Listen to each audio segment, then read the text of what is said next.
Thanks for showing up today. It's great to see such a great crowd here to discuss my friend Mike Signer's new book. My name is Brian Katulis. I'm a senior fellow here at the Center for American Progress. Before I introduce the panel and open up the discussion, I just want to say a few words about the Center for American Progress. I think we're best known and have been in the media most recently as somewhat of a administration in waiting. And when I look at all of the disappearing colleagues of mine around the hallways and the invasion of the West Wing and other places, it seems so. But a couple of other things I just wanted to note about the center, that we're not just a supplier of personnel, we're a supplier of ideas, and we're part of a broader community, which I think is represented here on the panel and also in the audience. A broader community that essentially has been wrestling with, I think, some really important questions about how do we look at tough policy issues, particularly national security policy. And for the center, national security has been an important component since the get-go. When we were established in 2003, our first conference was actually on national security. We were one of the first institutions that I think came out really challenging the war on terror frame that was being presented by the Bush administration. And some people know our work on Iraq, which I think had shaped and influenced what the Congress and the administration, the current administration, is starting to do. And we've been part of a broader debate over what does it mean to have a progressive or liberal national security policy as opposed to conservative or neoconservative. And it's within that context that I'm really excited about taking part in today's discussion and with our panels here today, or our panelists here today, and to talk about Michael Signer's new book, Demagogue, because I think it's a very rich and thought-provoking book, raises some very important questions about a subject that is important and near and dear to my heart, which is rule of law and democracy promotion. I got my start and my career working on those issues in the Middle East, in the Palestinian territories in Egypt, and have worked in some of the tougher parts of the world. So what we're going to do today is I'm going to introduce the panel, and after we have a few remarks from all of the panelists, Michael's going to talk about the book a bit, and then we're going to go back and forth. We're going to open it up to you, and I really look to you to offer some sharp questions here, and we're going to have a discussion and ample opportunity to do that. We'll close this out around 1:30. Our first speaker before the author speaks is Congressman Tom Perriello, who was sworn into office last month, is proud to represent the 5th District of Virginia. He's worked in a number of important countries around the world, conflict-ridden countries like Afghanistan, places like Darfur, Kosovo, Liberia, and in Sierra Leone. He worked with local democracy activists and also worked on issues related to child soldiers. And I don't know if the congressman remembers, but at certain points at the height of our Iraq war debate, we actually worked closely with some of the policy products that the center was putting out and some of the work that you were doing in terms of international advocacy. And in fact, I think trying to get a petition in front of Iraqi leaders at a conference in Sharm el-Sheikh. After the congressman, we'll have our author, the man of the hour, Michael Signer, speak. He was, as of last week, a senior policy advisor here at the center and worked on a homeland security project that we had with a joint project with the Third Way. He's a lawyer by training, is very thoughtful and articulate, as you'll see, and he'll be he's already moving on. In addition to this book, he's moving on to bigger and better things, perhaps. Next, we'll have Peter Beinart offer some remarks on the book. Peter, of course, is editor at large at the New Republic and is a senior fellow at the Council on Foreign Relations. You've seen him on TV. You've seen his book. You've seen many of his articles. And I think he'll have some important comments on this. And finally, we'll have Rachel Kleinfeld, who is the co-founder and executive director of the Truman National Security Project, an organization that I'm proud to have collaborated and worked with on some of the more important national security questions in our debates in this country on national security. Rachel has a strong expertise in rule of law and strengthening the rule of law and advancing democracy, which is one of our themes here today. So we're really fortunate here at the center to have such a great panel to talk about such a great book. And thanks for coming out. Congressman, the floor is yours. Thank you. Thank you, Brian. I do indeed remember working on both Iraq strategies and Afghanistan strategies at a time where I think there was a lot of groupthink going on in Washington. I appreciate that you, John Podesta, and Center for American Progress have been part early on of challenging some of the frameworks that I think have made this country, frankly, less safe and are now part of resecuring America. And I also just want to say what an honor it is to be up here not only sitting next to Michael, but also talking about his great book. One of the many things that I deeply respect about Mr. Signer is his commitment to the fact that ideas matter. Ideas matter, particularly at the intersection between public intellectuals like Michael and the real world debates we're having here in Washington. He did advise me some during my campaign, and I would just tell you one example of where ideas matter. We were preparing for my first debate, and I'd never run for office before, and this was a race where I was 34 points behind and no one gave us much of a chance. And some pretty rough things had happened in Georgia that morning. And so we started to prep in the debate for a possible question on this, knowing, I think, between both of us that there was very little chance in the 5th District of Virginia that I was going to get a serious question about Georgia and Chechnya, but we nonetheless debated it out because we both felt so strongly that the overall framework on national security was off base. And lo and behold, a question did come up in the debate, and I gave an answer, and former Acting Secretary of State Larry Eagleburger, who happens to live in Charlottesville, was there, and afterwards was visibly upset with my opponent for having allowed this new framework on national security to be offered in this deep critique of neoconservatism to stand in such a way that at the second debate, Congressman Good tried to push back on that, and in the process mixed up Afghanistan and Liberia, and it ended up being a significant turning point. The second debate was in many ways the turning point in our campaign, and I think it really was an outgrowth of the fact that we had taken ideas seriously. Some of us had spent time on the ground and tried to combine the realities on the ground with the understanding of how much ideas shape history over time. And I think there is a deep hunger, as we saw in that debate, even though consultants told me not to talk about national security, it was all about jobs, that the fact is Americans have a very deep sense of justice that comes out of the constitutionalism that Michael talks about. It is part of our psyche. It is part of our great source of pride and part, in our best days, of our exemplarism. And so people don't want to have to give up some of what I think President George W. Bush was aiming for with giving great speeches about justice and democracy, but understanding how we find the ground that takes justice-based security solutions, as I would call them, seriously is a great thing. And I do just want to say a couple of words more about the book itself. I think this idea of understanding that we need to get beyond simply democracy promotion as it exists on the books to understanding what it means to internalize the idea of rule of law.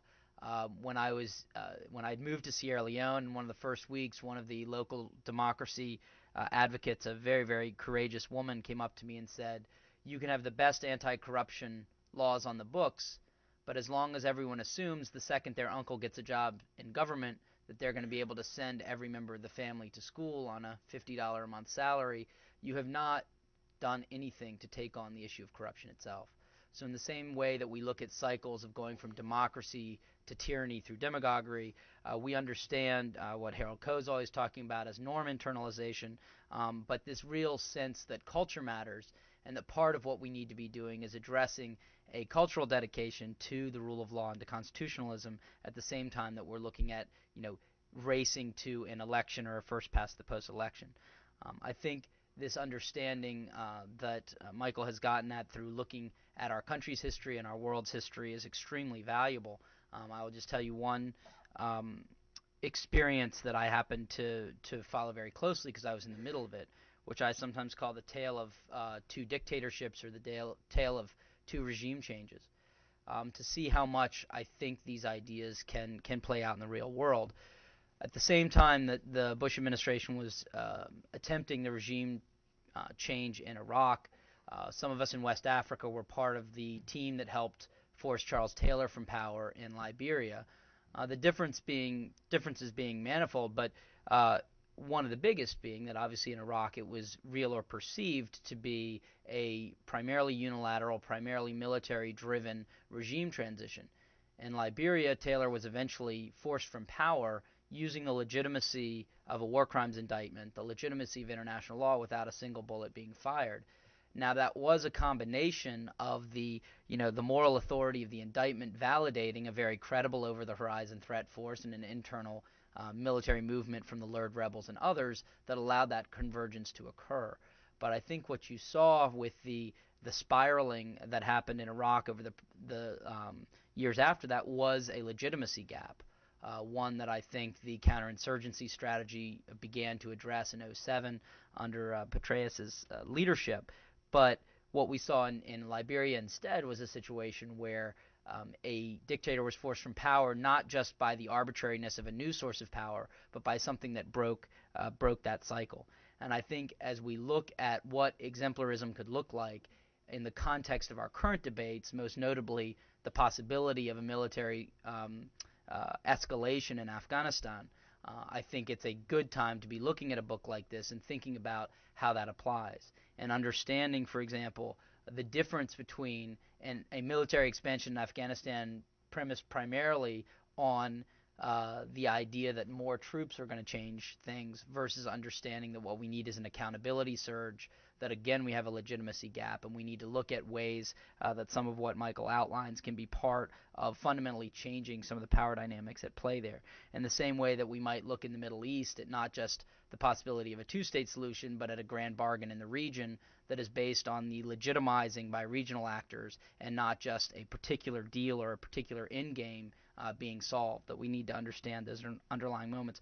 So I think we have an interesting moment right now in American politics where we have a president having been elected who, with really popularity that we haven't seen in a long time. And you say, well, these are the preconditions that could have created a demagogue situation in another country. What is it in ours that has prevented that from happening? What is it in President Obama himself that has done that? What are the ways in which we prevent that cycle from occurring?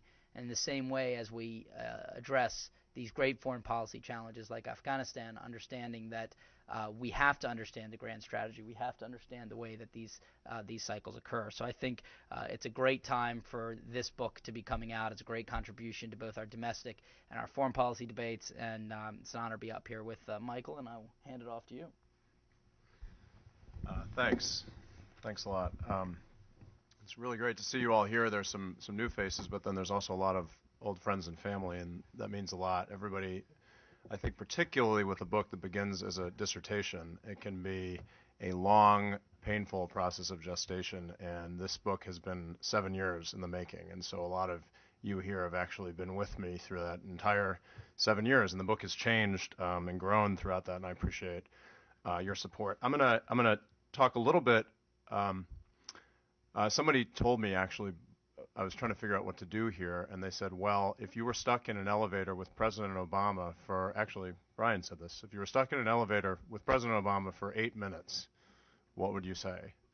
And I'm not sure that my book will be the first thing that will leap to mind, but if I were forced to talk about my book, then this is going to be an attempt to do that. I first want to just do a quick thanks to, first of all, the Center for American Progress, which was just an unbelievable home for me this last year. I think it has served exactly its purpose as a think tank and an activist think tank for progressives to help try to influence the policy debate. And it was a wonderful home for me.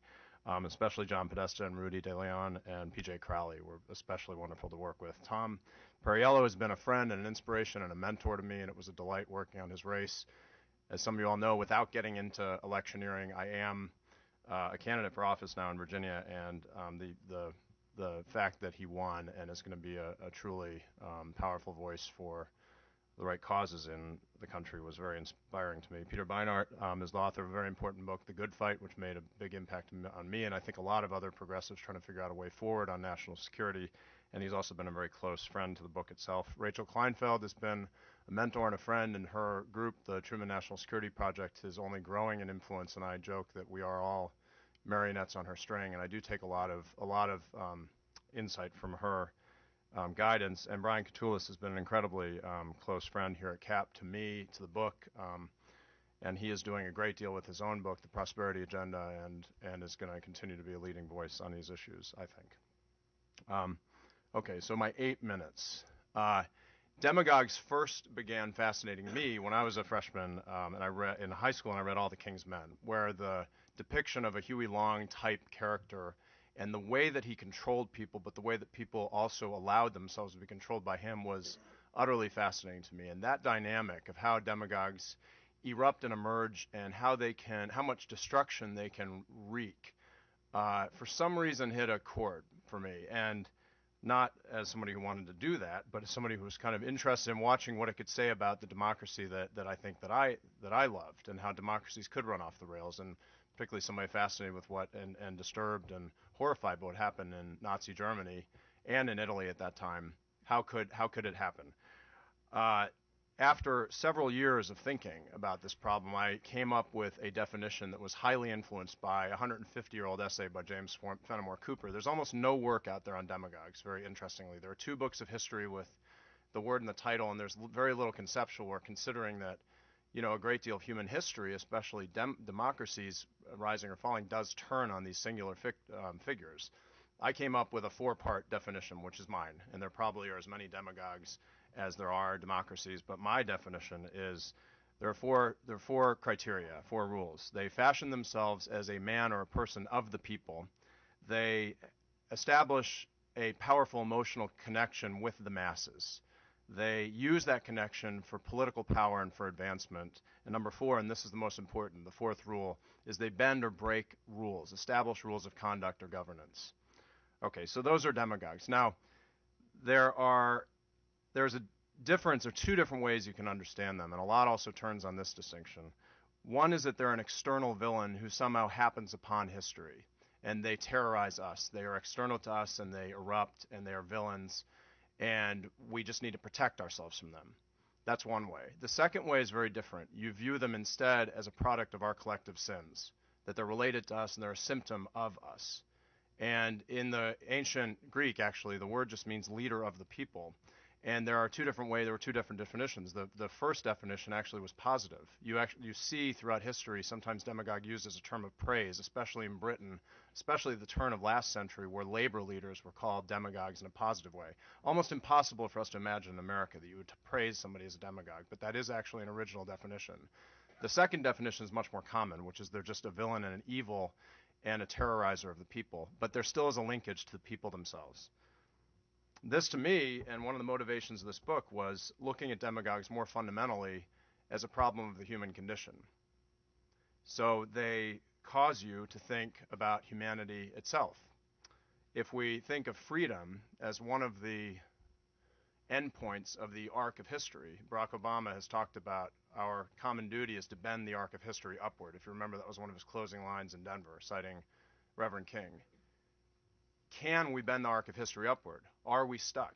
Can human beings actually cultivate and live with freedom, or is freedom bound to fall apart and to disintegrate?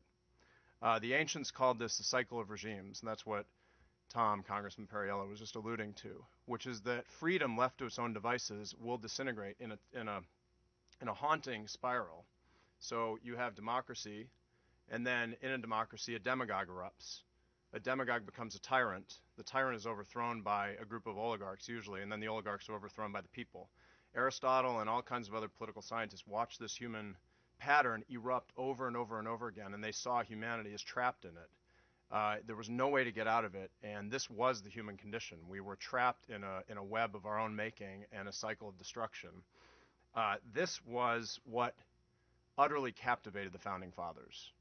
They couldn't get the cycle of regimes out of their heads, and demagogues were ever present. And so this is all why democracy is relevant today. It's become a cause célèbre of America at this moment in history, and there are 2 directions that democracy operates. The first one is external, right? I mean, we're in a period of time where President George W. Bush said that democracy was the main goal of American power. That was what he said in his second inaugural address. And so we, at a time in history, decided that democracy was our goal. But on the other hand, internally, we have had an incredible amount of discussion here about the strength of our own democracy, from Bush versus Gore to Guantanamo to wiretapping. There's been an incredible amount of discussion about the strength of our own democracy and our confidence in it. And we are at a tipping point. And I think if you talk to many people, some of them will say American democracy is incredibly strong at this time when we're seeking to promote and create democracies elsewhere, including in Iraq and Afghanistan. Some will come up with very pessimistic accounts. That's part of the reason for writing this book at this point. And the Obama election, I think, should give us some heart about democracy with the incredible interest, the incredible participation that it had, but it's not self-fulfilling. The other thing about this book right now is that, so you write a dissertation and then you have several years of gestation. Originally, this was a book about democracy and political theory in American history, but over the years, demagogues started popping up all over the world stage, and I watched as this little dissertation actually became relevant to something that was going on in the world. You had Hugo Chavez in Venezuela, Mahmoud Ahmadinejad in Iran, Muqtada al-Sadr in the first years in Iraq, virtually taking over Iraq, Vladimir Putin, who did not rise to power through being a demagogue, but he is a demagogue now, I believe. Even Lukashenko in Belarus, who did start as a demagogue, had a personal militia, took over the country, and now exercises. I was on a trip in Italy this summer with the German Marshall Fund, and there was a woman there who was a dissenter in Belarus, and the reign of terror there is just horrendous to contemplate. It's illegal to make a joke about the president, and they have no private bar in Belarus, as I'm sure many of you know, and that is a result of a demagogue in our midst. The question is how to move forward. To answer that, I think we must begin in the past and with ideas, which Tom just alluded to. And as a Virginian, I do believe that history and ideas often should become the guiding lights for looking at as a way to move forward. The book begins in Athens and talks about the particularly brutal reign of a demagogue named Cleon, who some of you all from your beginning IR classes might remember the Mitylenean debate, where Cleon argues for murdering all the inhabitants of a revolting island, all the male inhabitants, and this was one of the first demagogues. Athens, to recover after this reign of Cleon, instituted an incredibly harsh set of anti-demagogue measures where it became individual citizens were encouraged to murder anybody who seemed to have demagogic tendencies. And it was literally a reign of vigilante justice about the democracy itself. And this was the lengths they went to empower the citizens to militate and take care of their own democracy. In America, if you leap forward a couple of thousand years, the founding fathers were absolutely panicked about democracy, and part of the story of the book is how did we get to a place where we still have not seen the number one thing they feared most, which was a military general taking over the country, a demagogue taking over the country, and in part it's because we have an incredibly successful constitutional conscience where time and again people thought Andrew Jackson would take over the country and he didn't. The democracy grew. If you go through the court packing crisis where the people snapped against FDR when he was going to take over another one of the branches of government, and he had to turn back. There have been time and again where the American people have decided in favor of the democracy rather than demagogues. The ways of dealing with demagogues. The way that the book operates is it tells the story of this fight to save democracy from itself through 6 portraits of great thinkers who personally grappled with this self-destructive tendency of democracy. Plato, Aristotle, Thomas Jefferson, de Tocqueville, Leo Strauss, and Hannah Arendt. And they line up in incredibly different directions, and it's important right now because Iraq is a product of one of those directions. So Plato came up with, who watched Athens disintegrating around him because of demagogues. He came up with the Republic, which was a metaphysical solution that utterly locked ordinary people away from power.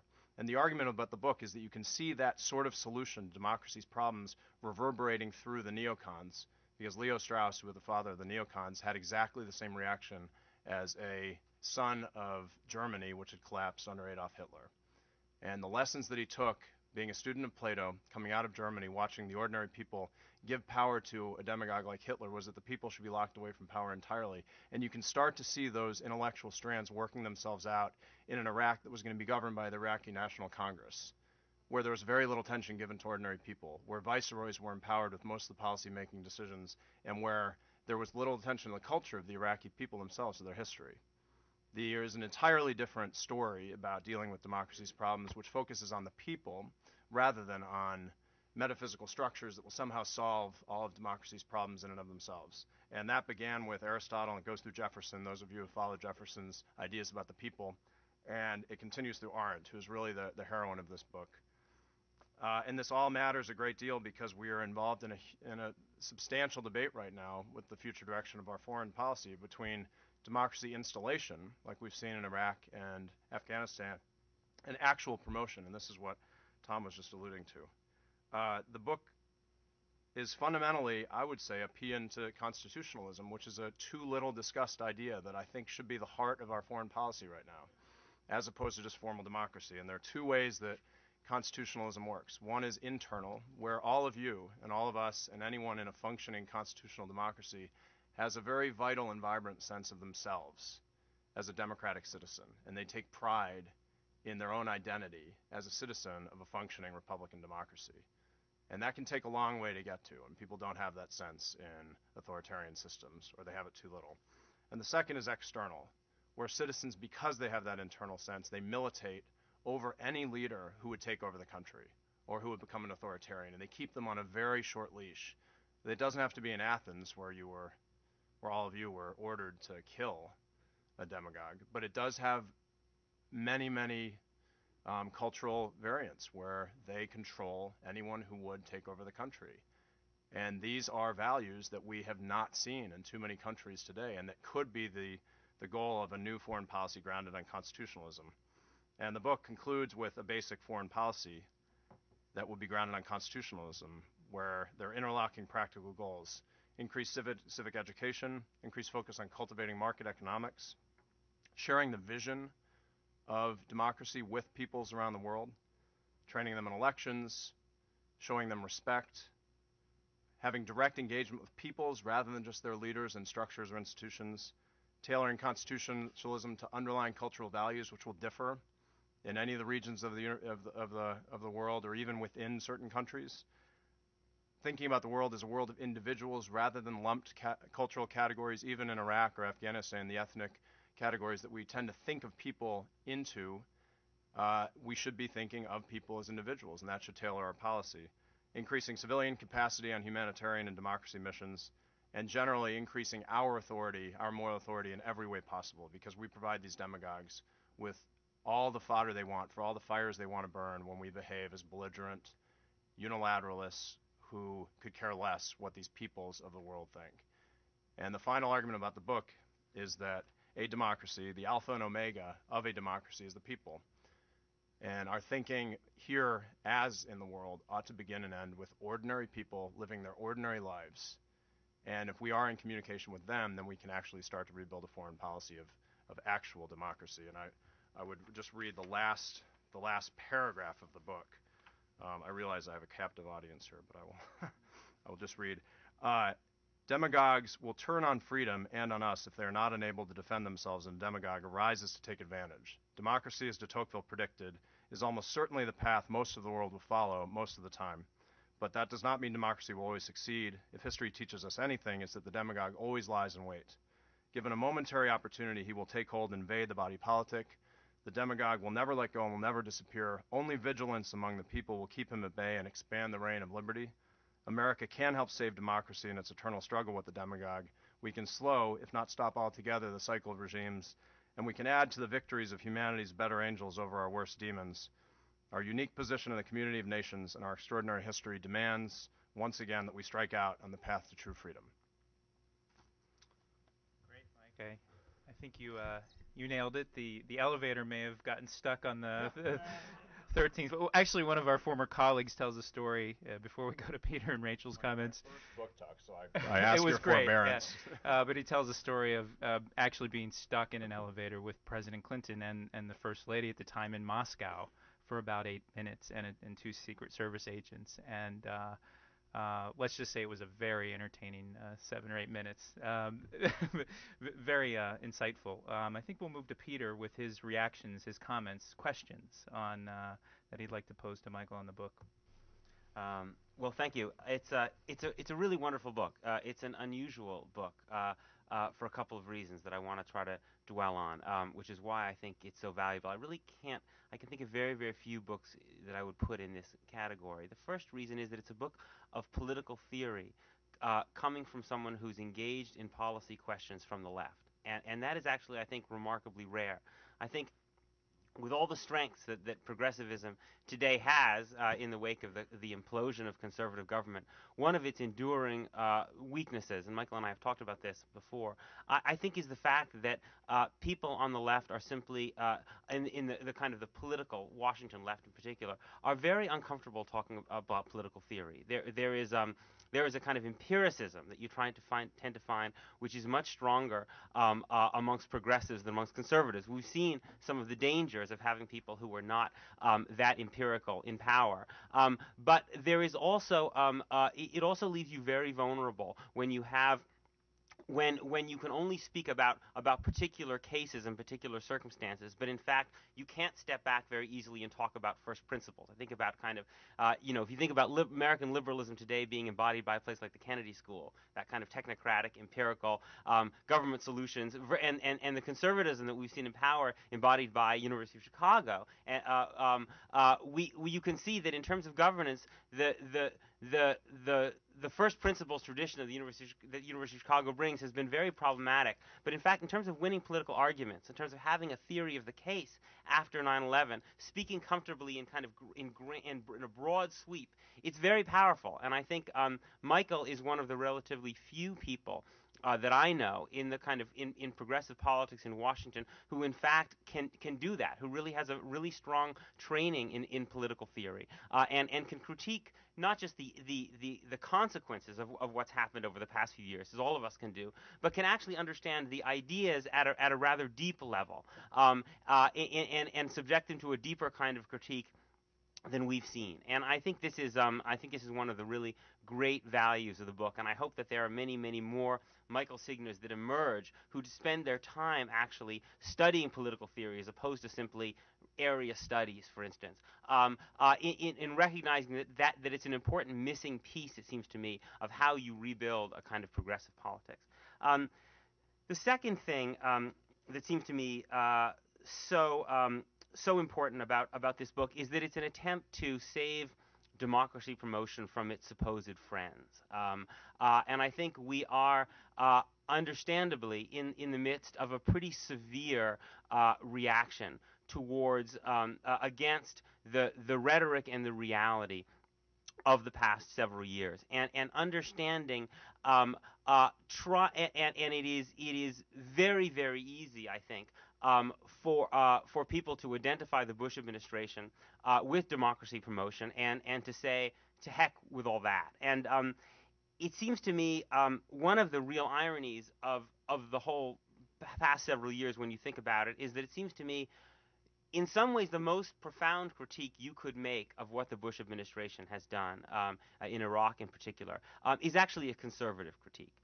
It is actually, after all, conservatives who fundamentally generally take a darker view of human nature, who fundamentally believe that cultures don't change quickly, and maybe cultures don't change at all, who would have been, and there have been conservatives like Andrew Bacevich and George Will who've made this point, that it is in some ways fundamentally, it is even more deeply unconservative than unprogressive to believe that you could take a country like Iraq and turn it into a democracy, because liberals, at least, even if they're less militaristic, even if they're more multilateral, fundamentally do believe that politics matters more than culture, as Daniel Patrick Moynihan famously said. It's conservatives that basically are very skeptical of the idea that politics can change culture, that government can work, that government can accomplish grand acts of social engineering. And I think one of the things that we are likely to see in the coming years is a very strong reassertion of that conservative tradition, that very dark conservative tradition that says basically that people in alien cultures are fundamentally alien to us. They are unknowable. They are incorrigible. And that after all of the disasters of the Bush administration, one can see why that pushback would in fact have some real appeal, because it is so much less hubristic than the Bush administration view, which was basically to say, we understand the people of Iraq and Afghanistan. It's not just that they want democracy. They want a democracy with no economic regulation, like the one that we're trying to give you in the United States. Plus, they basically will want to support the exact same foreign policy as the United States. But it seems to me it's that reaction to the Iraq War, which is very unprogressive. That at the heart of progressivism is the belief that in fact even in societies that don't have much of a democratic tradition or a liberal tradition, that in fact there is some common universal desire that people have for a better life, and that government can in fact be an agent of that kind of progress, not through the sword, almost always not through the sword, but that at least that progress is possible. And it seems to me that's something that Michael's book allows us to think about, is in fact a vision for democratic progress that is not just not as militaristic and unilateralist as the Bush administration. That's I think almost goes without saying, but takes more seriously than we did in the 1990s the conservative understanding that in fact people do have a dark side. That it's not, George W. Bush said, people want freedom like they want food and water. Yes, and people also sometimes don't want freedom at all. People also sometimes want things that are antithetical to freedom. They want order, they want security, they want identity. And I think this is something that Michael's book really talks to us about, that is always important, that you would have thought conservatives would have understood, but in fact conservatives ironically had forgotten, but that it's important for liberals to remember, because we remain, I think, fundamentally more philosophically optimistic than conservatives, that in fact people will turn against democracy. I mean, it's one of the great humbling lessons of the 1930s, a period that Michael has studied a lot, is to see that it was not just poor people who gave up on freedom and democracy in the 1930s, but many of the most important intellectuals in the United States basically came to despair of democracy as a form of government. That when democracy, that authoritarianism has real appeal to people, and unless you understand its appeal, the fact that its appeal is rooted in a certain aspect of human nature, that you won't understand how to combat it at a deep level in the way that Michael is trying to combat. And to recognize that history does not only move in one direction, that history can go in cycles, that there can be movements towards democracy and there can be powerful movements away from democracy. We may be in the midst of one right now. We may see democratic governments fall in the years to come, depending on how this depression goes, even in countries where we thought that democracy was fully kind of institutionalized. And I think it is this darker understanding about the fact that history has no inevitability towards liberal democracy, as Francis Fukuyama thought, and towards the fact that people themselves desire things which are antithetical to freedom, that is absolutely crucial in us doing a better job, being wiser in our understanding of how to pursue a world of more democracy. And it seems to me that's what this book allows us to start to try to think about.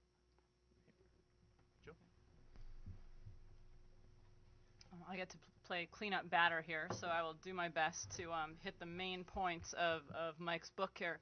I want to start off with some comments about what it means for our democracy at home, and then talk about what it means for our foreign policy abroad. First, I think it's really important to recognize what an odd system democracy is. I mean, here we're letting people who we don't trust to pick American Idol winners pick our president. That's very funny when you think about it. I grew up in Fairbanks, Alaska. Fairbanks is a town where most people don't have books in their homes. I would go to people's homes, you'd see a popular mechanic, you'd see some magazines about snow machines, maybe a Home Beautiful. You would not see books. It's very odd to trust a citizenry with democracy. And yet, somehow we have. One thing that Mike talks about is the importance of culture to democracy. How is it that people from rural Arkansas to Fairbanks, Alaska, to San Marino, California, to Washington, D.C., can come to pick a similar sort of political system, can come to pick our government? Acculturation really matters. And Mike, in his book, which is beautifully written, and I strongly recommend that you actually read the book and not just listen to us, talks about the role of culture. Now, for years, progressives really understood this role of culture. For many years during the early progressive movement, we were the ones pushing for acculturation. The Boy Scouts, the early movements of churches to acculturate immigrants into democracy. The early progressive movement was very understanding of the fact that you needed to teach this. It was not natural. It was not natural to trust the people with this much power. And people needed to be made fit for democracy. They needed to be educated for democracy. They needed to be provided with public schools that taught them. slowly, progressives moved away from the very idea of culture mattering, and we left it to the right. As Peter just so beautifully discussed, the left thought of culture as sort of reductionist. We were materialists. We were influenced by Marx. We were folks who thought that it was really the economy stupid. And if it wasn't about the economy, if it was about ideas, well then that's the right's business. And we left the role of culture in society to the right. And the right made arguments about the power of ideas and about the power of culture, sometimes twisted, sometimes very salient. We left that whole space to them. And there's really no reason for that. There was no reason for the progressive movement to turn away from the power of ideas and acculturation. The philosopher Wittgenstein says that the limits of my language are the limits of my mind. And as a result of turning away from culture, we limited our minds in the progressive movement. We limited our ability to think about how do we create a citizenry that can run this country in a way that helps it progress. How do we create a citizenry that cares more about our policies than about the winners of American Idol last week?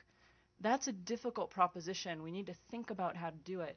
We can't concede that field anymore. And Mike, in his book, has retaken this idea and lets us talk about it, gives us some language to discuss culture again as progressives. One thing that Mike has done beautifully is revitalized Hannah Arendt, who happens to be a hero of mine. And Arendt talks about the idea that if you're going to have confidence in democracy and confidence in the people, you need to have both an educated citizenry and a citizenry that takes responsibility for the role that it's been given. You strengthen the role of ordinary people, and you couple that with greater education and responsibility. Does that sound like any politician that we've heard of recently? I think we've got an example in Obama of someone who has taken this idea very seriously and has thought very hard about what does it mean to revitalize democracy at home, revitalize the role of ordinary people at home, and also think about what it means for them to take responsibility with some of his new plans for an ongoing political role for the people. But it's not just about taking responsibility at the moment of elections. It's about a habit of responsibility. Those conservatives, again, so pesky of them, talk about virtue ethics, which is an old Greek form of ethics. And virtue ethics basically says the more you do virtuous acts, the more you act in a certain way, the more you become. So you're not necessarily a good person, but the more you do good things, the more you become a good person. Similarly with the habit of taking responsibility. This is something that we progressives are going to have to relearn. We'd been out of power for quite a while. We'd certainly been out of the executive for 8 years.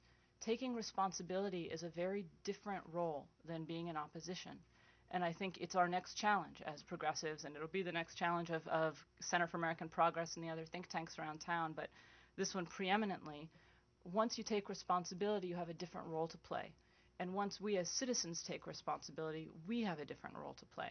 And taking that responsibility requires thinking very hard about the outcomes of the policies that we're discussing. It also requires a basic change in the notion of patriotism, a more progressive patriotism that talks more about the responsibility that we owe to the government rather than a jingoistic view of patriotism that simply talks about our, not exemplarism, but our exceptionalism without the exemplary qualities. So that's one thing that Mike's book talks about for us at home, is this renewal of patriotism, this renewal of responsibility, and this renewal of the need for progressives to talk about culture. What does it mean for us abroad? Mike makes a really strong case for supporting democracy overseas by supporting Democrats, not by imposing a foreign regime, but by supporting local individuals, not local groups. There's wonderful organizations in town. I see representatives in the audience here from NDI, and I don't know if I see any IRI folks, but wonderful organizations that do exactly this. And as Peter was saying, they might be on their back foot for a little while now as the repercussions of Bush's democracy agenda play out. But one of the things that the book Demagogue talks about is if we're going to think about creating democracy at home by revitalizing our culture, we also need to think about democracy abroad as a cultural project.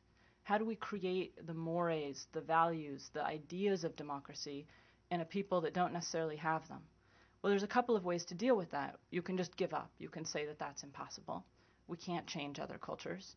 You can say that it's wrong, that we shouldn't be colonialists. We shouldn't have a role in changing other political cultures. Or you can look at how do we do it? how can we help people who are in those other cultures change their own cultures in a way that is useful to them and helps them realize greater freedom. Here, I talk about rule of law. I worked in rule of law, and just to give you a sense of what does this mean, when I was in Albania, they were doing a survey of what does corruption mean. And Albania was a very corrupt country, people very upset about corruption, and all the international donors were trying to work on corruption. All the Albanians were upset about it, so it seemed like a natural fit. So they asked Albanians, what do you think corruption is? And they had various different examples. The two I liked best were, is it corrupt if a flower seller raises prices before a holiday? And is it corrupt if a student pays off a teacher in school to get a higher grade? And overwhelmingly, the Albanians said that the student was justified or it was not corrupt. Clearly, you were allowed to pay your teacher to get a higher grade. That just made sense. But a flower seller who raised prices before a holiday, that was incorrigible. It should not be allowed. The person should be jailed. That was corruption. Clearly, there is a cultural problem with discussing corruption without looking at the actualities of these different countries. We can change those cultures, though. Some of our best democracy scholars, like Larry Diamond, who's quoted in the book, talk about how you change culture within the culture by talking to people within that culture who want to change it themselves. And we do this all the time. It's not a colonialist project to work with people within a culture. If you do human rights or development work, when I was doing development in rural India, trying to enrich people, that was changing that culture. That was breaking a feudal system down in which landlords owned people and kept them as debt slaves. That's a big cultural change. It was one I was very comfortable working for. Pushing democracy with local Democrats is also a cultural change, and it requires us to ask that question clearly so that we can answer it with real answers rather than obscuring the fact and then not coming up with good answers. But if we do it right, we work in a very positive direction, in a very positive way, because democracies are stronger, more stable systems around the world. And with this, I just want to close by talking a minute about the economic collapse, because I think this book becomes even more salient with the reality of this economic collapse, which is very likely to bring demagogues to the fore in many countries, could bring demagoguery in the United States, although we haven't seen it yet. It's still early days. We're in a situation that is very likely to cause turmoil and instability around the world, and being on the lookout for that, being aware of that, being aware of the reality of the darker side of human nature is the only way that we can necessarily head it off at the pass and try to overcome it. And if we do, if as progressives we embrace the role of ideas and we think hard about what we're trying to do and the change we're trying to accomplish, then we really can use these next few years to make a big difference around the world and make the country better. And I thank Mike for starting us off in that way. Great. Thank you. I want to assume the role of President Obama at the end of this elevator ride. And I want to say to you, Mike, you made a compelling argument. This framework that you've presented here, I think, is really important. I want you to help me with a problem I'm facing right now. And not only you, your friend Rachel, I heard, did her summer vacation in this country called Afghanistan last year. And your other friend Peter wrote a recent piece about how the surge worked in Iraq, and progressives need to recognize this. And the Congressman really said some important things about this country, and that country is Afghanistan. I just got a brief from Secretary Gates, and he's given me some advice on what we can do militarily, what we need to do, in his view, militarily with troops. But he also said to me what he's been saying for the last year and a half, that it's not just about the military and what our troops can do, because there are no number of troops that can help secure this country. I want to ask you, Mike, first, and then your three friends, how do we take this important argument that you make in your book and apply it to this challenge, understanding that Afghanistan has gone through a rough 6 or 7 years, and we've tried really hard on certain fronts, and also understanding that they've got an election coming up later this year. How do we operationalize this? What more do we need to do through our government agencies and also, importantly, the non-governmental agencies to actually implement the vision that you have in your book? Because I think there's something there to this argument. Well, just as you should begin with first principles in more things, I think you need to begin with grand strategy in more things. And we have had one grand strategy, which was an ineluctable metaphysical theory of democracy throughout the last several years, which is winding down, and we're seeing how dangerous it was. In Afghanistan, we need a grand strategy which would say that the cultivation within reasonable limits and expectations of a culture of the embrace of the tenets of democracy among these ordinary people, and also the power players within their very distinct tribal, multi-ethnic, and uniquely historicized, if you could use that word, country should be the goal. So that I just added a lot of qualifiers onto that statement because it would be hard, and it would demand a lot of smart people in a room who know a lot about Afghanistan working with each other and coming up with a new strategy for it that would have, I think, a lot of different programmatic elements and a lot of different elements that would have to do with America, our partners, internal power players there, citizen leaders there, that would be tailored to their particular history. But the ultimate trajectory of this policy would be to cultivate among ordinary Afghanistans and the tribal leaders and the political figures inside that country who they respect an embedded democracy, a democracy that they are willfully, I mean, remember the two goals of the book are you want people to identify as democratic citizens and you want them to adopt cultural practices that act to restrain people who would seek inordinate amounts of power.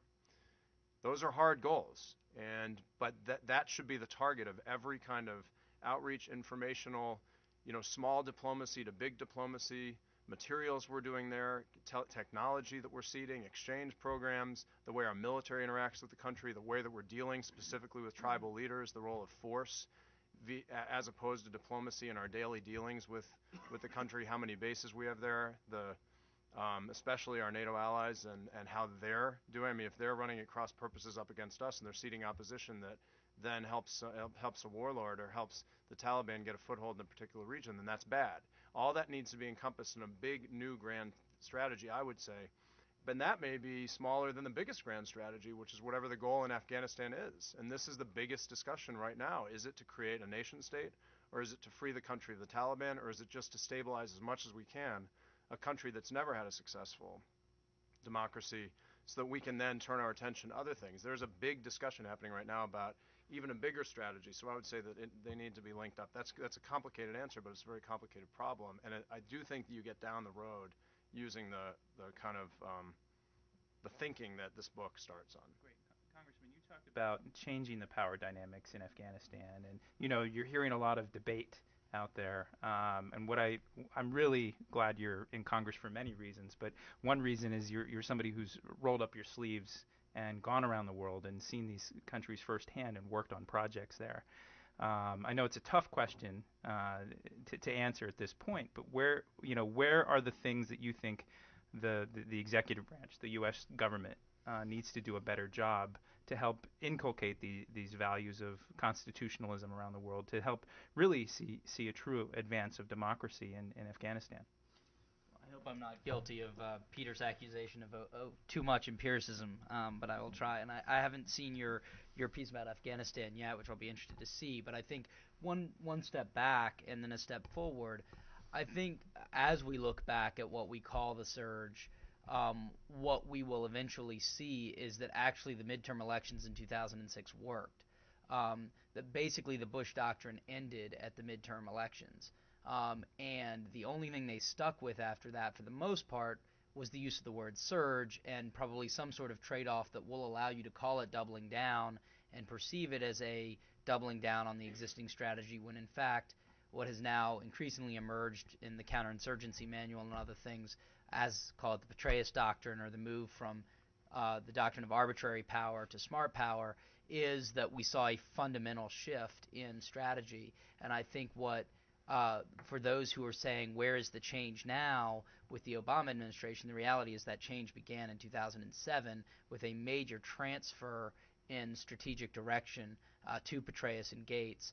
And I think part of that understanding was some of the very ideas that you're talking about, which is understanding that culture matters, that we had this legitimacy gap in Iraq. So I think we need to understand not just whether the surge worked or not, but what it was that worked, and understand which of those things apply. I was on a panel with General Petraeus, and he was trying to outline a lot of differences between Iraq and Afghanistan and why we can't simply apply the same model. The fact is, there are actually a lot of similarities, the biggest of which is that our inability to move forward right now is based on a legitimacy gap. And I think this comes to where I would say to President Obama, talk about the need for an accountability offensive. Afghanistan is not primarily an ideological space. That's obviously a grand overgeneralization. But on the whole, I found in both 05 and 07 that people are primarily pragmatic. And I'll just walk through quickly where I think a rule of law agenda would have significantly improved the security situation there. When I went in 05, it was because a quantitative survey had been run showing that when Afghans were asked what's the biggest security threat, they said corruption and warlords, not the insurgency. And I was essentially called in to run a national qualitative survey to debunk what was clearly an off-base survey, and of course found that Afghans did in fact feel this way. It wasn't that they didn't care about the insurgency, it was the sense that the primary factor enabling the insurgency was the corruption and warlordism. In other words, people weren't choosing the insurgents because they liked them, they were choosing because they were no longer choosing between a legitimate democratic government and a Taliban, but rather between a narco-trafficking warlord and the Taliban. We win that first choice every time. The second one is more of a coin flip. Most people trace the problem back to the Bonn Conference and the decision to allow the warlords, again an overgeneralized term, but for the sake of not making this comment too long, we'll just say allowing them into the power structure. There was an assumption for all the tough talk of the neocons, they were basically pushovers in Afghanistan and basically would not stand up to these guys. Warlordism is not culturally endemic to Afghanistan. It's a creation largely of the way the jihad struggle was fought in the 80s. So rather than going back and legitimizing local endemic, frankly fairly democratic structures in the country, the Shura and Jirga systems, which have problems but have a lot good about them, we helped enable this warlord class to come back in and to fundamentally undermine the government. Again, in 05, we had a chance with the parliamentary elections. We told people to risk their lives to come out and point the finger at folks so they would be vetted out of the parliamentary structure. And that list was originally, I think, 2,000 people. That got whittled down to 3 people that were taken off the parliamentary election list. And I think that was the breaking point on Afghanistan.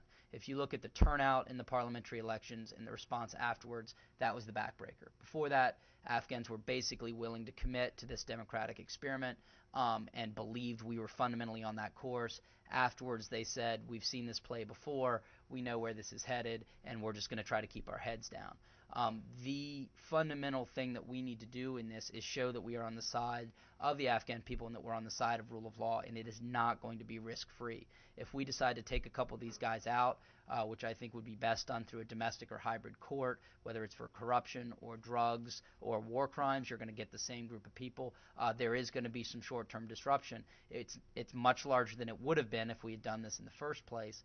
But I think we need to understand how a military escalation, which is probably necessary, only is an add-on if it's in conjunction with this understanding of culturally where things are. I think we need to do it. I think it's an extremely dangerous region. It's also, frankly, a group of people who have suffered worse than just about anyone else on the planet for the last 25 years. I think this is an opportunity for us to show a new vision of American exemplarism, but it's going to take a commitment beyond troop strength to do it. And I think that's indicative, grand strategically, of a need for a major commitment to our intelligence and diplomatic corps that we just simply haven't had. Yeah, Rachel and Peter, jumping off 2 points that you made in your presentations and maybe pulling us back a little bit from distinct policy nuggets on Afghanistan, how do we take your point that progressives need to take responsibility?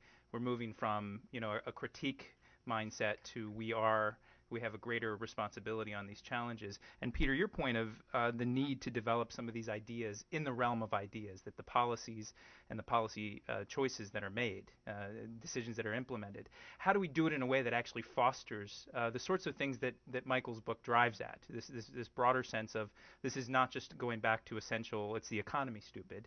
this connects with a different philosophy of how the world actually works when we address Afghanistan.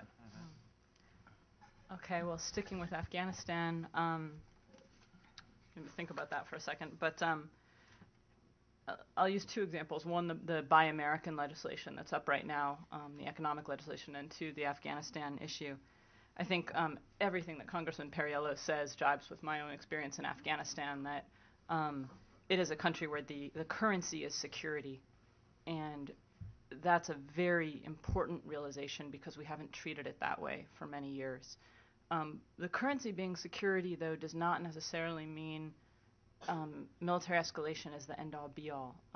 Similar to Peter, I actually thought that the surge was a solution in Iraq.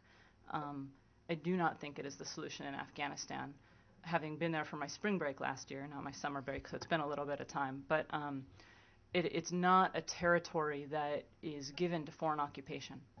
And to say that is to say a lot about Afghanistan. It's a very strong country. It's a country of a lot of honor. It's a country where people can do a lot for themselves. And I think to bring it back to this book, one of the key things that Mike realizes in this book is the need to empower local voices as individuals, not as groups. And if you empower local individual voices in Afghanistan, you will find it is an immensely democratic system in the sense that people have strong opinions, and they'll tell you those opinions. That's not the case in every country in the world. They have very strong opinions about the warlords. As Congressman Perriello was saying, these are not endemic to their culture. They're making very clear decisions. If you listen to them, if you do the analysis, you will hear those decisions. Craig Charney, who's a pollster, did some polling in Afghanistan that's brilliant in terms of what the Afghan people want.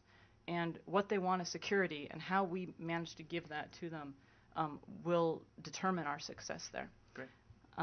With the Buy American, just to bring it back to responsibility, we need to think about those repercussions not just on America but on the world system.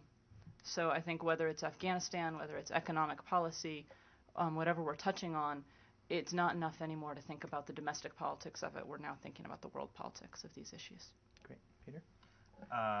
Well, I'll leave Afghanistan since the Congressman Perriello and others know it a lot better than me, and I think have said more than I could say. I would just say that on the question you asked in particular about big ideas, I mean, I think it starts simply with the question of whether the people who are going to be the next generation of leaders of the progressive movement, who are going into government now and who are out of government, when they sit down with their conservative counterparts. In my experience, you talk to young conservative college students, and you say, well, you're a conservative, so what books do you read that you like that made you conservative? They'll say, well, I read Road to Serfdom. I read Russell Kirk, Conservative Mind. I read The Conscience of a Conservative by Barry Goldwater. There's a certain group of books that these people will be familiar with, even if they don't have a particularly deep understanding. That's actually pretty valuable.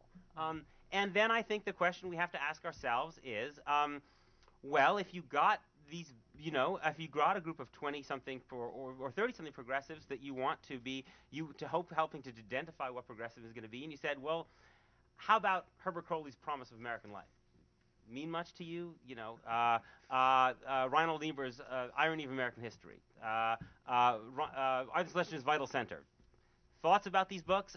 If they haven't read those books or have never even heard of those books, then it seems to me the onus is on the older generation of people who are running the institutions that they're a part of to try to create environments. I've just chosen 3 off the top of my head. John Rawls. I mean, you don't have to agree with my list. Come up with a different list. That's fine. But it seems to me that kind of work, isn't that frequently done. It's not done in universities for various reasons, and I don't think it's done that much in Washington. And while it may not give you an answer in the short term nearly as good as the one that Congress Perriello gave you about Afghanistan, I think over the long term it's very important, and it's the kind of thing that I think Michael Signer does so well. And a point that you and I have talked about, which is that we can contest their seizure of some of these figures. Like conservatives take Aristotle constantly. I mean, this is like, it's hard to pitch reading Aristotle to a lot of progressives necessarily, but that's kind of what we're talking about. And there is a lot in some of these figures that we can take back. And if we're in that game, and it is important, it does generate policy, and it does generate ideas, and it does generate power, most fundamentally. Well, Peter, as a progressive, I can say I read a really good book recently, and it's called Demagogue, and it's actually for sale at the back, which is buy books, which is one of the things. We're going to open up the discussion to the audience, and what I'd like to do is we have a microphone over here, so if you could just raise your hand, and then when the mic comes, tell us who you are. If you have an affiliation you want to share it with us, that'd be great. So we have about 15, 20 minutes or so.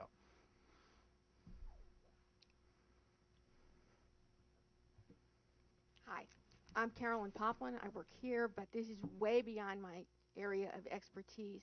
It seems to me that when you talk about a demagogue, one of the situations in which they arise is when democratic government appears to be ineffective, when there's gridlock, when the parties are weak. That was certainly the case in Germany, and that may be the case in Afghanistan. The government I think Karzai wants to do the right thing, but he can't, and he doesn't seem to know how to make it happen. That's a situation in which if a demagogue appeared, a charismatic leader is another word for demagogue, it would be kind of easy pickings for him.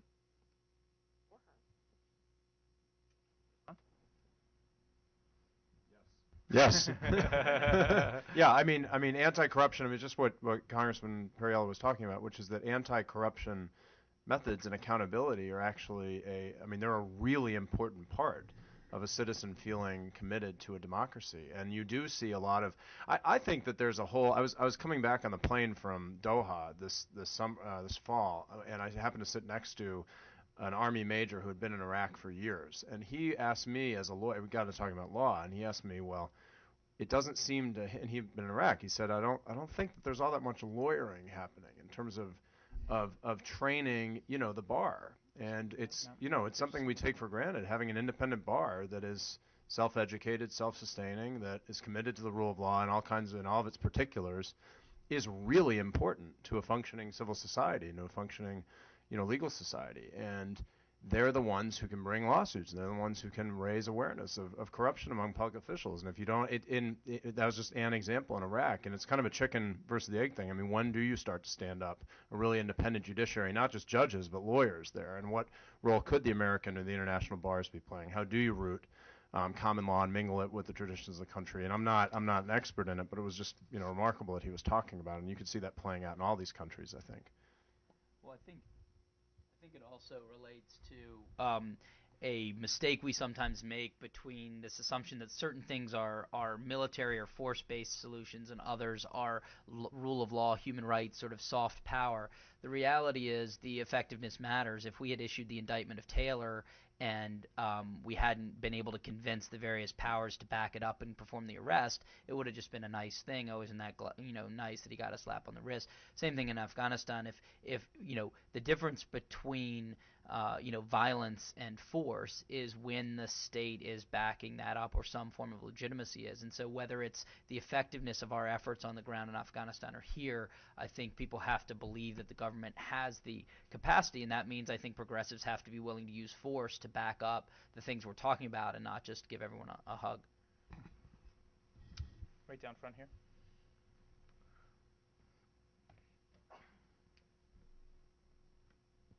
I'm Russ Perry. I'm unaffiliated. I have a question. I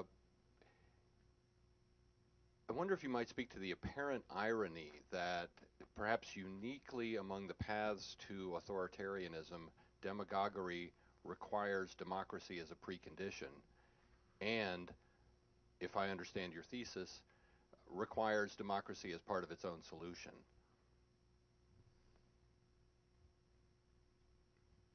Michael, you wrote the book. That's a beautiful way of putting the paradox. This is one of the, sort of at a deeper philosophical level, this book is about a paradox that bedevils the, people throughout history.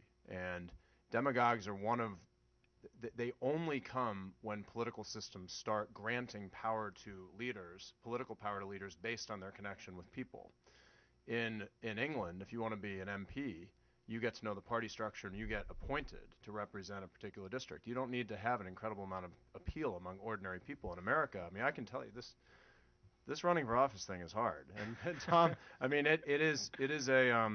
it it really does. You are at the beck and call of ordinary people and ones who can, give you donations. And you are, and there is a Pandora's box or a hornet's nest or all kinds of good and bad that comes from that particular connection that a democracy or systems with democratic elements.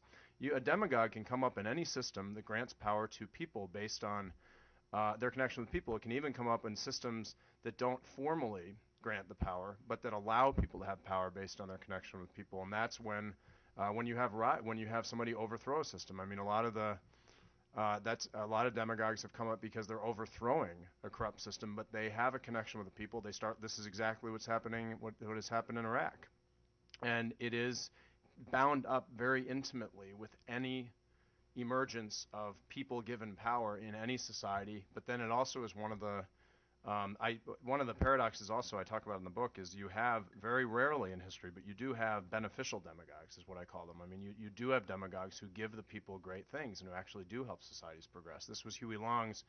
And then you have beneficial and destructive demagogues, those two types, who bind up in one. And those are the hardest ones to figure out. That was Huey Long. There's a lot in the book about Huey Long. He did a lot of good for the people of Louisiana. He established universities, he paved roads, he gave them books, he established hospitals. But then at the same time, he was running a Mussolini state in our midst, and he was very dedicated to, and he used the National Guard to enforce his will and hurt people. So and that was a result of democracy. And he actually said, what's the matter? What's so wrong with being a demagogue? In the back.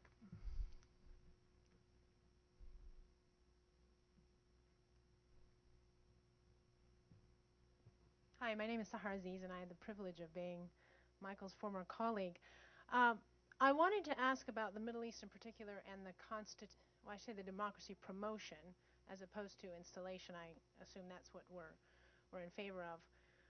In regimes that are already authoritarian, and so the question is, how do you transform that into a democratic process? And I appreciate the internal versus external. I think the internal is actually an easier challenge, so to speak, to accomplish, because you can go through civic engagement, NGOs, you can start small and it gets larger. But I think there's a tipping point, and I wanted to see if you agreed with me on what you thought, but once you get to the point where the people are willing to militate against incumbent authoritarians, the state hits back really hard. It starts imprisoning, torturing, and sometimes executing. And oftentimes the United States or the Western nations may not appreciate that the tipping point has arrived, and if the United States and the West doesn't stay the course, everything is for naught.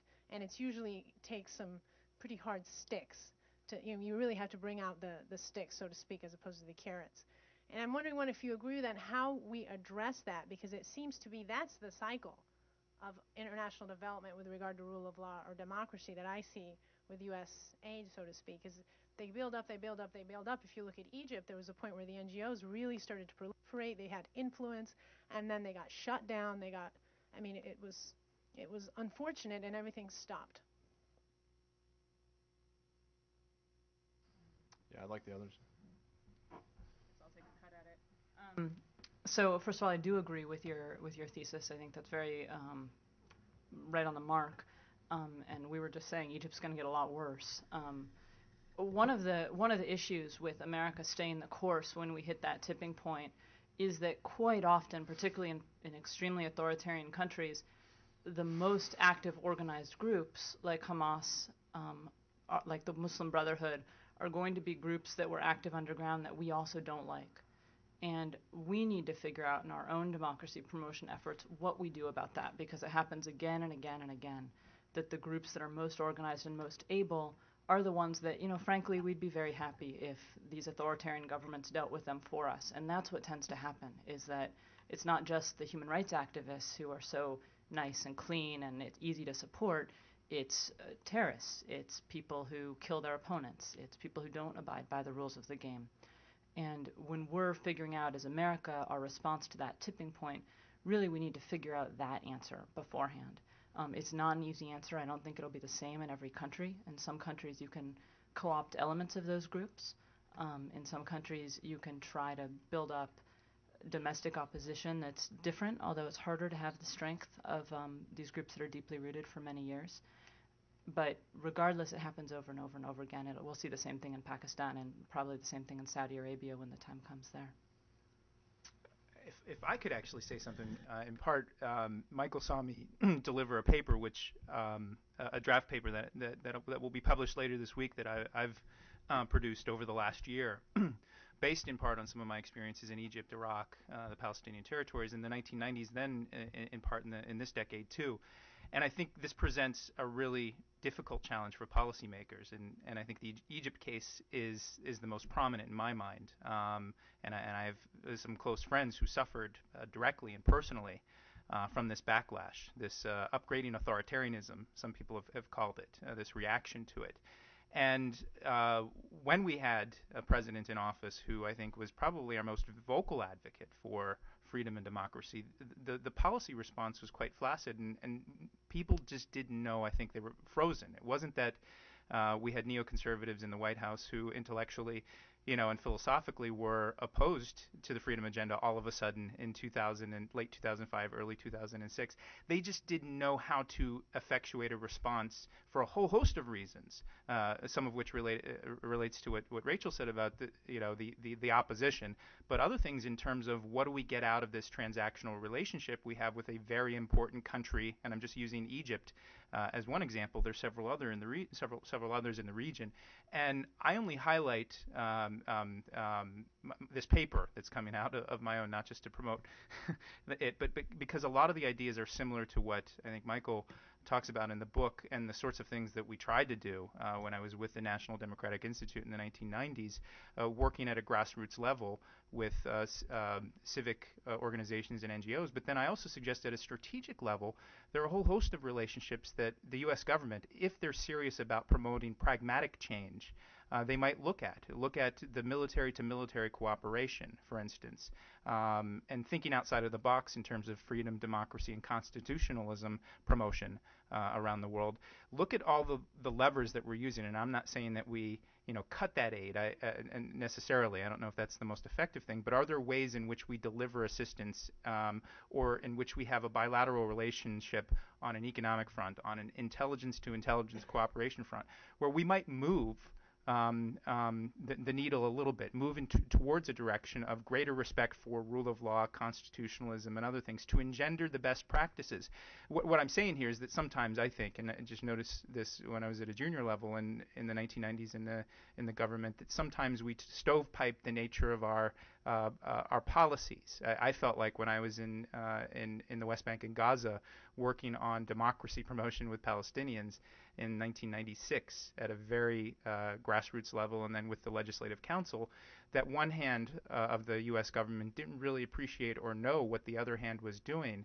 And I think all of this implies a greater integration of effort towards, and I'm not saying overnight, cut assistance to the Egyptian regime, but are there ways that we can change the way that we actually behave, some of our institutions, whether it's the Pentagon or intelligence agencies, that actually promote greater appreciation for the sorts of things that we want to achieve or we want to help people achieve in places like Egypt?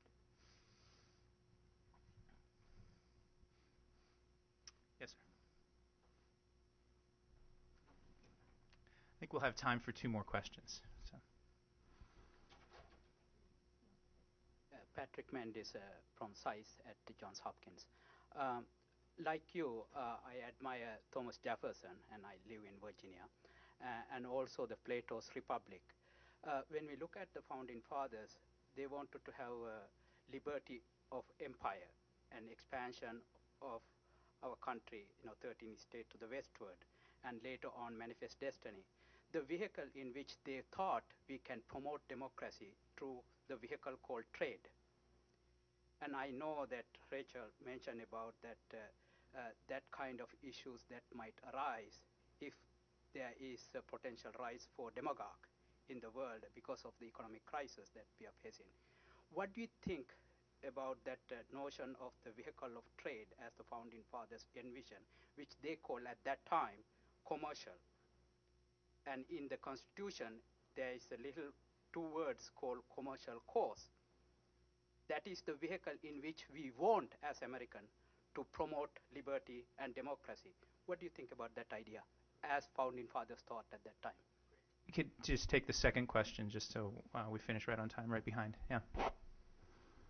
My name's Lee Diamond. I live in Virginia, and I'm also a Jewish peace activist. And I just have to point out that, Israel threw Mubarak Awad out of the country. So, he was a leading nonviolent advocate. And I think potentially this is where we get into problems when we come down to details of interpreting these issues. And I think it cuts both ways on both sides of that issue. And maybe that leads into my question, which is, do we have, and I don't mean to be skeptical, but do we have the apparatus and the capacity to really do this? I mean, I believe in the whole Amnesty International agenda, but are we capable of putting this together and doing it in a prudent way so that, we can say, okay, this, country is not ready for this now, so we're going to hold off or follow us? I mean, is there a guidebook, and can we execute it, in your opinion? I think that was you. Oh. Well, there's two questions. I do think, well, first of all, the founding fathers built a system and set of ideas that had to change over time. So I don't think it's just you say by going to the founding fathers. I mean, they designed the Electoral College in part to prevent a demagogue from rising. I think the American people overtook them. But yeah, trade is a huge. I mean, we had food riots last year, and I'm a little surprised. I mean, it was good, and in part that's tied to corn production policies here. And so we do need a holistic policy that involves a lot of canny thinking about the interconnected. What do our trade decisions here do for instability, especially in a time of great turmoil, and especially now? I mean, I think this council is the broader, big strategy that should be going on here, and I'd like to share with everybody else. Oh, no, go ahead. I would just say something to this, to the last question, which I think maybe also circles back a little bit to the question about Egypt. And I think one of the things that maybe it's self-evident, but it's important to remember when we talk about how America goes about promoting democracy, constitutionalism, freedom, standing on the side of good people around the world. We are not some disembodied global umpire standing outside of the game of the play of nations. We are in the sandbox as one of those nations. We have our own national interests. We have to be. This is to non-Americans. This is very self-evident that the United States. While at times the United States can do good things, maybe even at times inspiring things, the United States has not been appointed as a kind of global umpire, that we in fact have institutions and norms that exist beyond the United States, above the United States. The United States sometimes abides by, sometimes promotes, sometimes violates, which have to do with things like international law and certain kind of notions about norms of human rights, and that it would be naive. And I think one of the points that you mentioned, one of the people I mentioned, that Reinhold Niebuhr kind of continually stresses is for us to be self-conscious about the fact that even when we think we are acting in purely idealistic ways, we are always tainted by self-interest. We can never excise self-interest from the question. Our own self-interest in dealing with Egypt, our self-interest in very crass material ways often will always be a part of the equation. We should labor to be more self-conscious about that, it seems to be. And then to recognize that we will only be at best part of that solution.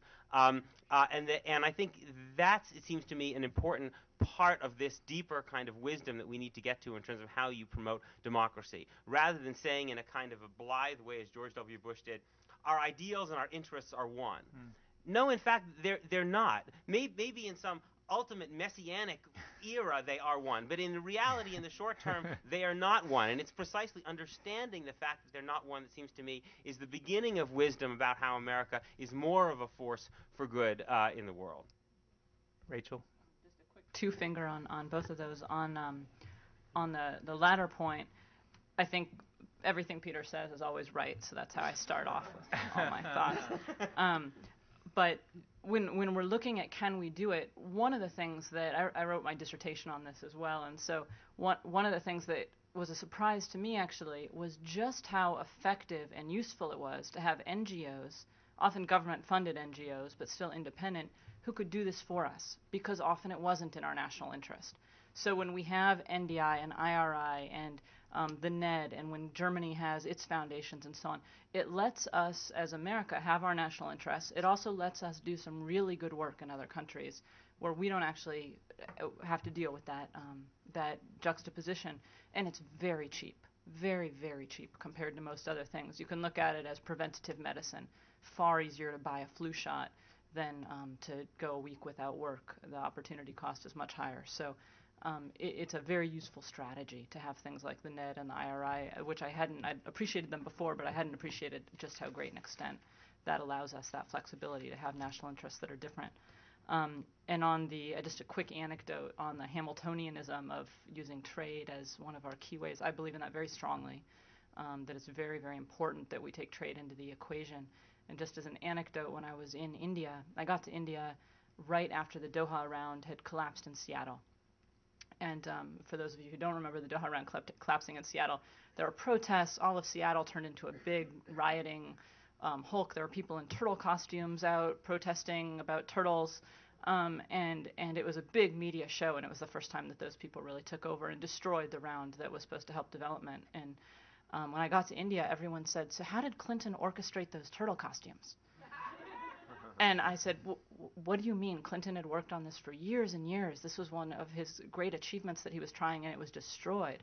And they said, no, clearly he wanted the protectionism, and those people in turtle costumes were his puppets that he was trying to manipulate so that he didn't have to open up trade to the world, because that trade really would have helped us. And it was a real wake-up call, to the uses that trade could be put for progressive causes overseas, for helping poor countries overseas, if done right, if done correctly, and to how they perceived some of our protectionist moves in a foreign policy context. I think I'll save the trade debate to another time. I think that's a place where we've had a lot of theory and not enough empirics. But the two things that I will pick up on, one, I think that this putting out an alert on the rise of non-state actors is extremely significant, not just government-funded ones, but increasingly net roots-based and independent-based ones. All of our work we did in Darfur with the rebel groups was funded entirely by individuals online. We were independent. That allowed us to travel and do a lot of things that we could not have done under government grants. I was also part of a group called avaz.org, that's a global sort of citizenship without borders organization that now has citizens from every country in the world within a 24-hour news cycle, can put pressure on every head of state from their own citizens, staff on 5 continents, great executive director. It's a very, very interesting organization, and I think understanding the way that some of this politics is going to go global is going to be significant in this, and I think allow some of the flexibility in terms of engagements with some groups that will be interesting to see. The last thing I'll just say is to really echo Peter's point as a compliment of Michael's book, again, about how important ideas are in this debate. I think that Democrats in particular have a tendency to think, well, if the Republican ideas are wrong, if we just cut them in half, they'll be right. And without opening up a whole other can of worms, I think we've done that with this recovery package. I think you don't meet on the 50-yard line when you need a touchdown. And right now on the national security debate, I think it's extremely important that we don't start from the standpoint of how do we fix what the neocons got wrong, but rather say what is right. And I think that this book is an attempt to say, let's start from square one, look at history, look at the reality on the ground, combine those and say, how do we get this right, instead of accepting some of the frames that are there. So I think it's an extremely valuable contribution in that way, whether you end up agreeing with it or not. And I think at this moment, which is one of those rare generational moments for transformation in our political debate, we absolutely need to make sure that we are rejecting the old constraints of right and left in thinking about right and wrong, and I think this book does that. Thank you very much. Well, that'll be the last word. Please join me in thanking the panel for a great discussion, and buy the book.